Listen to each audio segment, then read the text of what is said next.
शिवोऽहं शिवोऽहं शिवोऽहं शिवोऽहं शिवोऽहं शिवोऽहं. Recently, while doing Batuka Bhairava Sadhana, I myself turning into a golden Trishula, and it started drawing power from the 8 corners of the protection cube.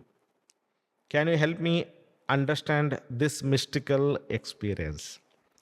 So it's a great blessing of Lord Bhairava on you, where he manifested as a Trishula, and you are also become that. It is an experience of oneness with the Lord Bhairava. Okay? And then you see that all 8 directional energies are coming. Okay? You know, to the center of the Trishul. Means you are receiving a blessing from all 8 Bhairavas. Okay, and oneness of the Bhairava. Okay, and golden light represents that unconditional love, is grace energy, blessing energy. It's very good, it's a one type of assurance from Bhairava that he is taking care, you are blessed, you are one with him. It's very good.